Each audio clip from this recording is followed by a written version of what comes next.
Welcome guys, welcome to the urban version. No, I can't do it. Hi guys, Jason Smith here, welcome to the AskGolfNut channel. Welcome to episode 12, answer video from Stats to Strokes. The series which I've created to try and make stats a little bit more fun. And to make it more fun, rather than doing it in a fun way, I've just put a competition in so someone can win a custom fit set of irons. There you go, nice and easy. That's how to motivate people. Get a prize. Right, so hello, thank you very much.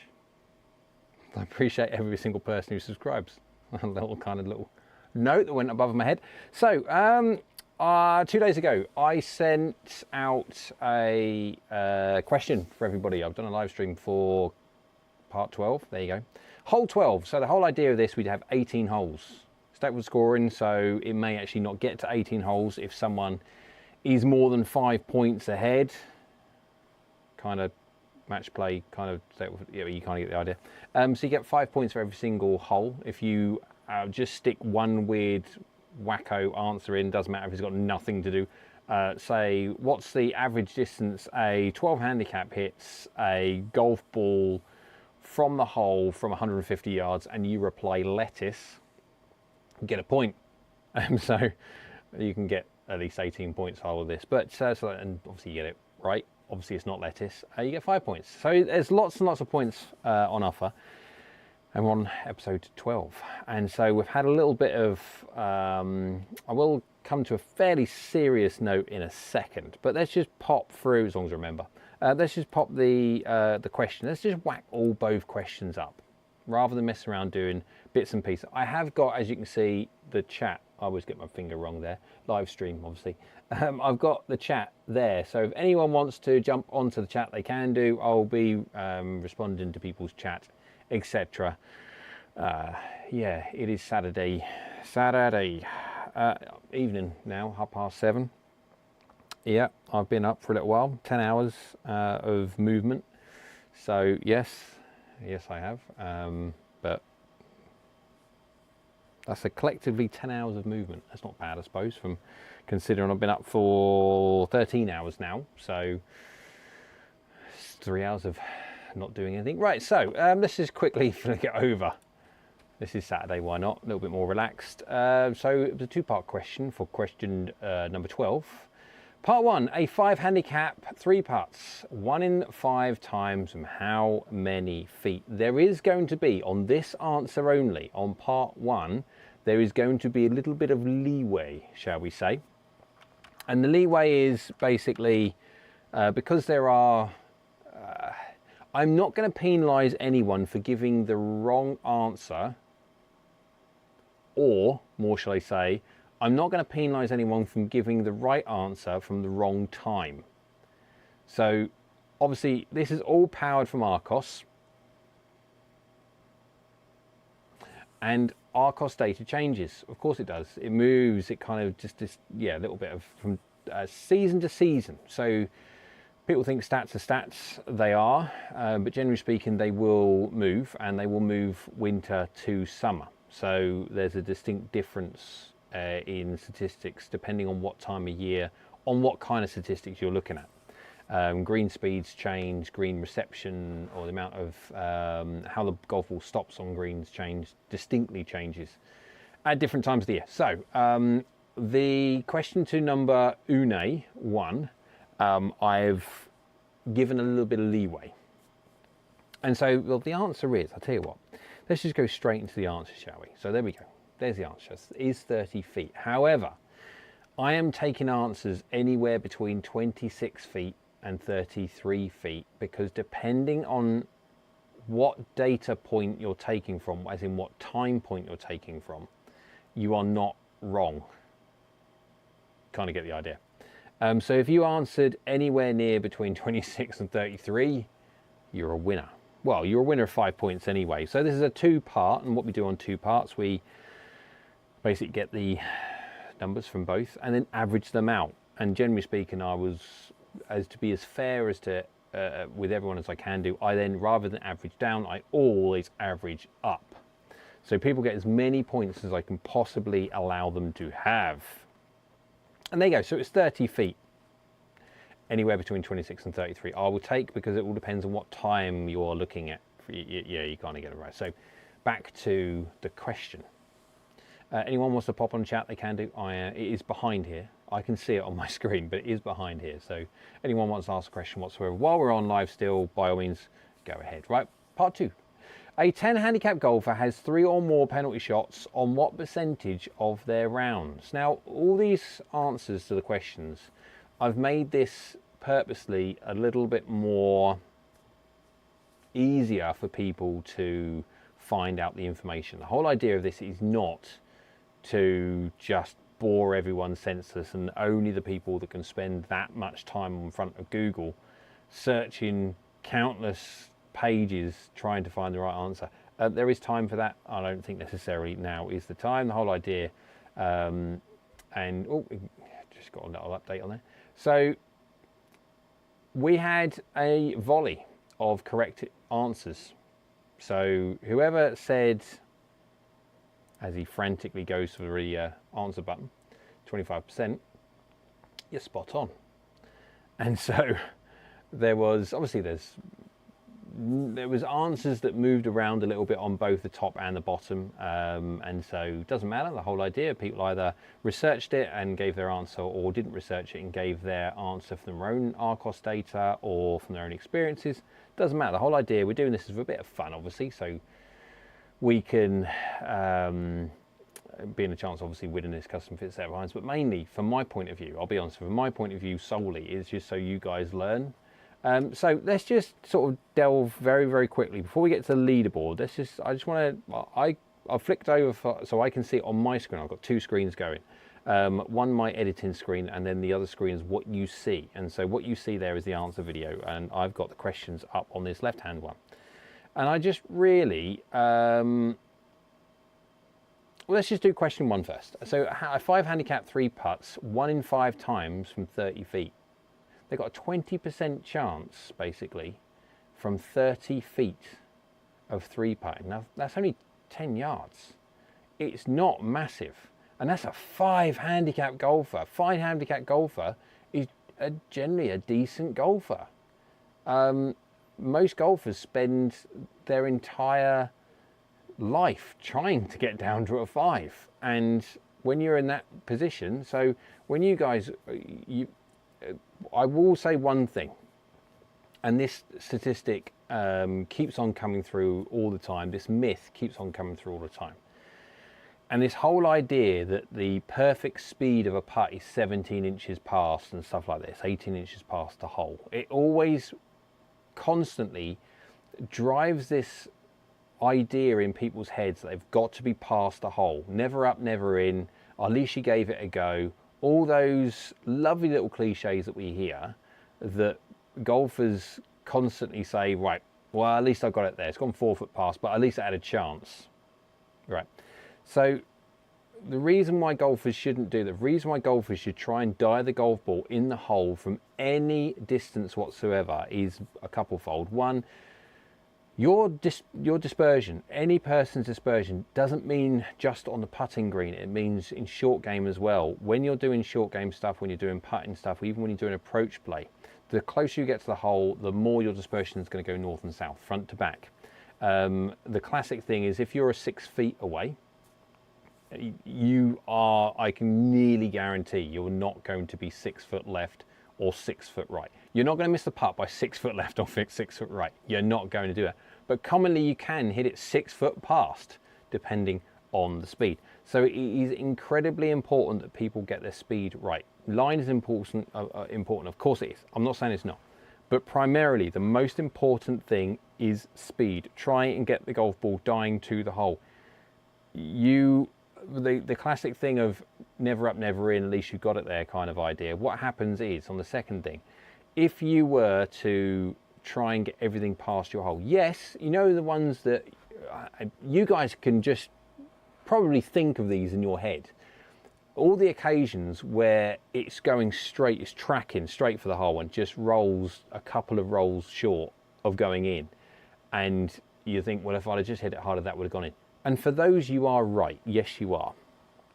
But if you look at your capture, let's say from whatever distance, 10 feet, doesn't matter, and you have a capture of how far you're around, the ones that you wouldn't have got in, which you now have, the ones that you did get in, and this is on a straight putt, yeah, this is not on curvature. As soon as you add curvature, you add a completely different idea on it, because then you possibly would have missed more because of the different, anyway, yeah, we're just talking dead straight putts, the most chance of you getting it in. If you'd have hit the ones that went dead pace, they're in anyway, going a little bit faster, that's fine. The ones that you missed because they weren't quite enough, they've now gone in, yes. The ones that have gone in with a certain amount of speed have now got to a point of where they are going to be lipping out. They're going to hit the back of the cup and bobbing out. The ones that you were going to be hitting the cup and wondering if they're going to be in or out have definitely just gone way past, and they've gone way past now so far that you are now potentially 3-putt territory, depending on many different things. So there's a reason, doesn't matter. Perry's in the house, evening, checking in to see how far wrong I was. We haven't got to the leaderboard yet, Perry, so don't worry. But the whole idea of putting, always, guys, I will say this before we get to question or part 2 kind of explanation. Every single time you're on the putting green, speed is important, line's important, absolutely, but try and dead bin that one. Just try and get it within the smallest bin you possibly can do. Don't constantly think you need to get that golf ball having a go at it. If you do that, you're going to leave yourself 4, 5, 6 footers past, and I guarantee you, you will 3-putt some of those. And if you look at the statistics, and the statistics bear out constantly, just try and die it in the hole. There you go.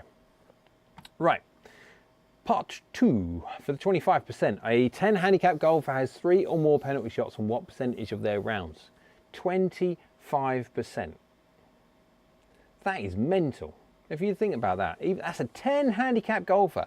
Again, not quite as good as a 5, but I've known many people spent their entire life, well, not entire life, they're not dead yet, but you kind of get the idea that trying to get down to a 10, never got there, and like that, a 10 handicap golfer has 3 or more penalty shots on 25% on their rounds. 3 or more penalty shots is like crazy. And a lot of that is planning, incorrect, poor planning of understanding the patterns with driver. Let's just pick on driver for a second. Driver is one of the biggest culprits of penalty shots off the tee, OB, or anything else like that. People should know by now, hopefully, that they have patterns with all of their golf clubs. The great thing with ARCOS, and ARCOS does give you an understanding of where your patterns are, because it does distribute lefts and rights and stuff like this. You should also have an understanding when you're practicing, when you're playing, what holes, when people turn around and say, oh, I struggle with this hole, I always end up going right on it, whatever it would be. They already have subconscious patterns of understanding what they do. And if they know that they've got issues with certain holes, or they know they've got issues with their shot shape and trouble on certain side, they can always mitigate that by changing golf club. And yes, you are going to find yourself in a situation where you might have a slightly longer shot and stuff like this, yes.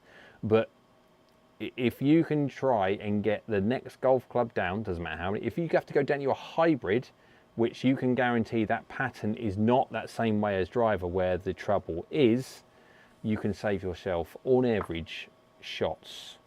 And a 10 handicapper's only got 10 free goes. That's how I like to call it. 10 free goes at 10 mulligans, whatever you want to call it. It's not mulligans, but you know, 10 goes at trying to obviously get around the golf course, and they're wasting that many on a quarter of their rounds, which is mental. Now, I call it 10 handicap. Remember, people think 10 handicap, well, 72, 82. You are not supposed to be scoring 82. If you are scoring 82 as a general rule, then you're not going to be a 10 handicap. You'll be less than that, because remember, the handicap system is always set out to be lower on your handicap than your actual score. You should only within reason shoot, again, depends on what handicap system you want to look at and how old that, because obviously everything's changed and stuff, but give or take 20% of your rounds you should be meeting or slightly beating your handicap. Not by much though when it comes to beating. If you do beat your handicap, it won't be by much, and if it is, then you're going to be hammered. but you kind of get the idea. So people say you're a 10 handicap, 72, 82, you go around an 85, that's a decent day. Yeah, you think, well, it's not, it's 13. Yeah, but you're not supposed to play your handicap. Well, you're supposed to, but only 20% of the time. There you go.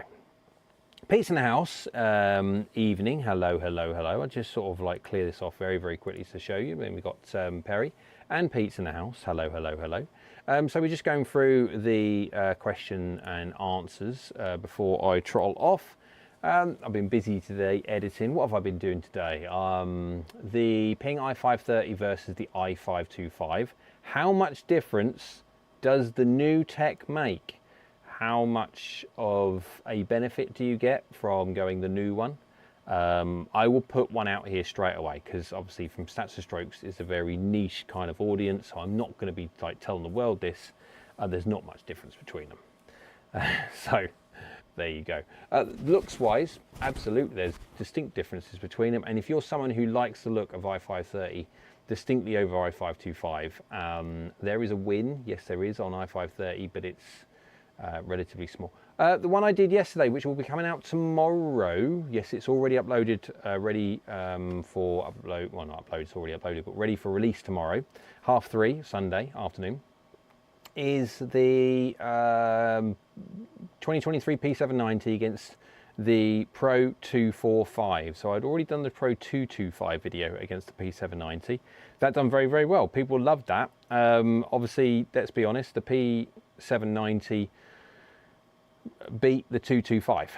So the 225, same class for Mizuno as the P790 class for TaylorMade players distance category, and because the P790 came out after the 225, effectively what's happened is the design of the P790, and as this kind of category is possibly one of the most fastest growing categories of all golfing sides of things, they're moving quicker, and one model coming out in 2022, one model coming out in 2023. The 2023 one absolutely had the legs on the 225. So the interesting one will be for the Pro 245. Has it been, has it done better? You'll have to wait until tomorrow's review. Jerry's in the house. Yeah, I finally got one right. Well done, Jerry. Well, it was a fairly high score in there. So let's just get onto the leaderboard, shall we? Let's just go straight onto the leaderboard. Let's see if I can find the leaderboard now. Which one's this? I'll make sure this is the right one, because that's how I probably, yes it is. Cool, right. I'll wait for it to scroll a little bit. I'll tell you what I'll do. I'll fade that one off like that. And now, I'll wait for it to flick in. I'll wait for the scroll through because I want to build a little bit of suspense, you see.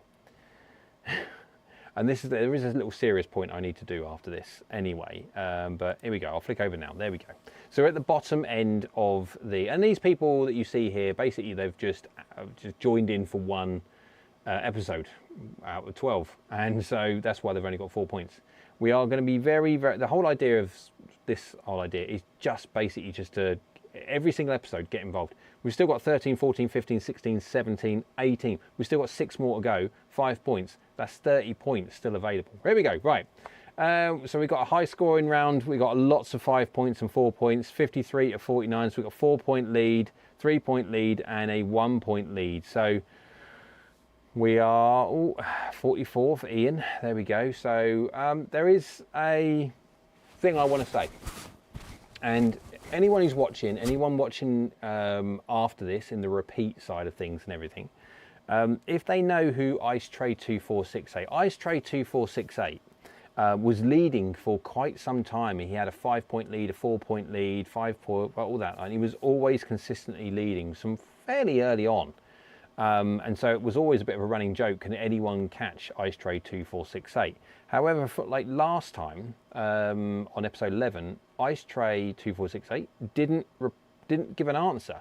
And so, as you can see there, he obviously now, Ice Tray 2468, now down in tied 11th on 43 points. He hasn't now, Practical Week saying really useful stats today, thanks, no problem whatsoever, thank you very much for joining in. But Ice Tray has not given any kind of input into any, hasn't commented on anything and stuff like that. So if anyone knows who IceTray2468 is, just in case they do, if you can reach out to them to make sure they're okay. I've already tried to message him on a previous answer to a previous show, hoping the notification will get through. But if anyone knows who he is and knows how to get a hold of him, just do a quick welfare check if you can. Make sure IceTray2468 is okay. Right, so let's just quickly pop out like that and go back on there. Perry says, is Trey the PGA Pro that guests on Sky? Don't think so. Don't think so. But yeah, anyone who does know him, if they do, or IceTray, if you are listening to this, just pop a message across, make sure you're okay and stuff like that. It's just a welfare check, make sure you're okay, because you were going hammer for like hell for leather. You were just sort of being 4 or 5 points ahead of anyone else, and then suddenly for the last 2 episodes you've been quiet, and of course now Niels has overtook. Quite a few people now have overtook. That's not to say that you can't get back involved again. You're only, can't remember now, 10 points? I think you're 10 points behind. That's 2 episodes at 5 points. You see how easy it is for other people to move around if they don't answer, if they forget, if they don't have the notifications turned on. And also, Ian did make a note, and I will sort of like bring this up because I want to put it out to you. One of the very early things I asked for, again, and I will be honest with this, I have got no way of tracking this, and it is just a request. But at the very start, when I did this whole idea, I said, right, if you could like the videos, comments obviously with your answers, if you can, you have to be a subscriber, obviously you have to be a subscriber to the channel, and you have to follow Sub70 and 11 Golf on their Instagram and Facebook, because obviously they're the people which are putting up the prize for this. Thanks very much for them. But I've got no way of policing likes. I'll be honest. I know I get likes, but I don't know who's liked them. I would like for everybody to like it, because and every video that I do, on the basis it does wonders for the YouTube algorithm. Comment below, even if you're right. I can't remember who it was now. Is it Neo? I can't remember now.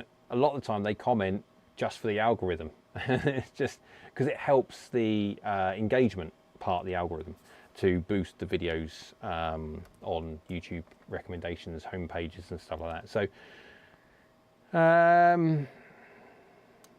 mid-pack for me, as usual, be the grey man. Poor Barry. But you're learning lots. This is the thing. For me, I don't mind who wins. It doesn't bother me in the slightest who wins. It's a fun way of trying to get people to get involved in statistics. Statistics can be really simple, as in percentage plays when you're playing golf. How many times have you hit a shot and then after hitting it, you've thought, why don't I even check the wind was, why didn't I even check that? Or, yeah, I am on an uphill lie. Or anything like that. All the little brain farts that people have, and they look at it afterwards and go, why don't I think of that? Like, that's so simple. What am I doing? Wake up. Mental errors are statistics, as in percentage plays. What is your percentage play from the lie you're in, with the wind you are, from the pin position that you're in? If you're at a front pin position, never go for a front pin position. If you're a PGA Tour pro, maybe, but I can guarantee you the caddy is still telling that PGA Tour pro that 4 yards past is still fine. 4 yards past, taking into account, even PGA Tour pros, and they don't. PGA Tour pros have a bigger dispersion left to right than they do front to back. Yes, that's true. But still, they have a dispersion front to back. And so the whole idea of them going for a front pin on a lot of American greens where they do slope, this whole rubbish of leaving an uphill putt and stuff like that, for a PGA Tour pro, may statistically be worthwhile. Again, I need to check that one because I don't know if that's another myth, but I know for a fact that uphill putts, downhill putts and stuff like that, any gradient putt, just get as close as you can. The statistics completely do not adhere to below the hole, because again, it comes down to your dispersion pattern. Your dispersion pattern of approach is always short, and so if you're trying to leave yourself an uphill putt, you're going to be potentially much shorter, and any benefit there could be perceivably between an uphill putt and anything else will absolutely be squashed by the distance that you'll be further away from the cup. Perry said, as a mid handicap, it's nice to see there isn't much difference to a few handicaps below me. You'd be surprised. And one of the reasons I do what I do on here is just to sort of understand, especially when I'm doing 5 and 10 handicaps, is 5 and 10 handicaps, good golfers, like really decent golfers. I can remember when I was going through the handicaps and stuff, getting down. Yeah, I mean, like the first time I shot in the 70s, I was like ecstatic, and then it's just then getting down past a 5 and stuff like that, and then getting down to scratch. And then the first time I shot in the 60s, but what you find is that people that are 5 and 10 handicap, they are good golfers, and they still make daft choices, and they still mess up far more than the higher handicaps think they do.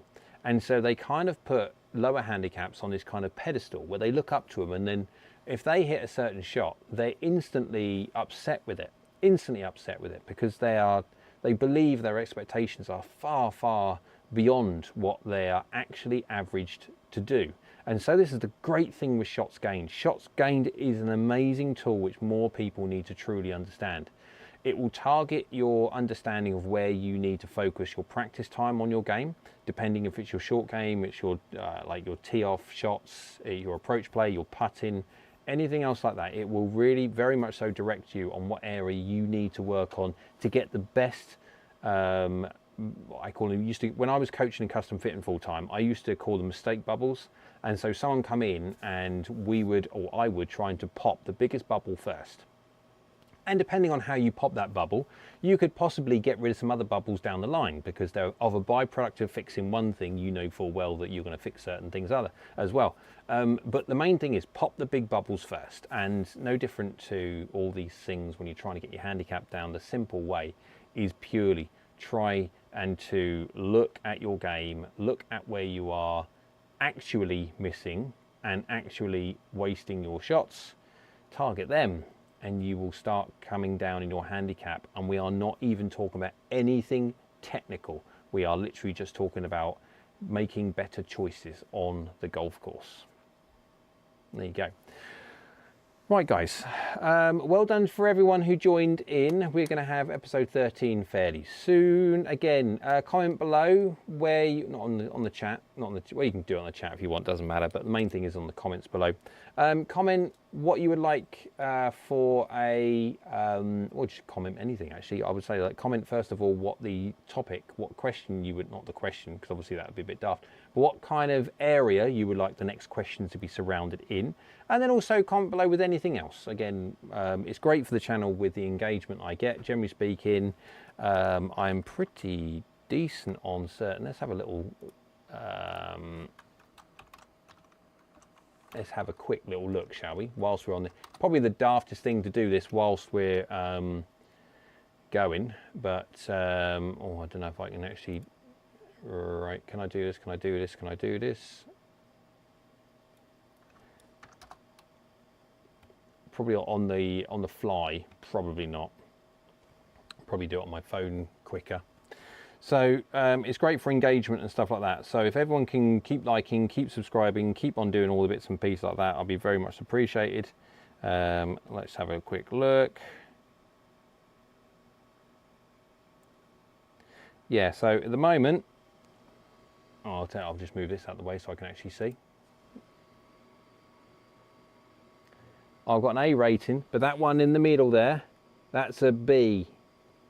So what I need, guys, I need you, if you can do, to keep commenting, keep liking, do all those bits and pieces. I will keep on trying to reply to as many answers I can possibly can, even at 3 o'clock in the morning and weird and wonderful time. So if you do get a reply from a YouTube comment at a weird, wonderful time, that's me. I don't sleep. So, right guys, thank you very much for joining in. Appreciate it as always. And I will see everyone for the next video tomorrow, 3:30 on Sunday, UK time. Obviously watch that one. And then I will see everybody for that video. And for the members, I will see you on Monday for the live stream where we're going to be talking about some, well, I won't get into it because obviously it's certain things we talk about in members which necessarily we can't say to the wider world as such. Right guys, appreciate it as always. Thank you very much. Thank you very much for joining in. Well done for the people that answered any kind of answer, because they scored fairly well on this one. And we will be back for the next episode 13 from Stats and Strokes very soon. Make sure you get the bell icon on, because if you've not got the bell icon on, notified for all notifications, you're not notified when I upload a video, and we'll only have sort of 2-3 days to answer. So there you go. So right guys, hope you're well. We'll see everyone. Hang on.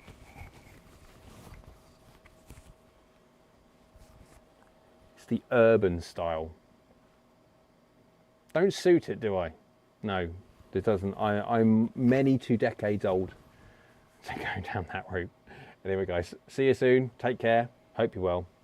Bye bye.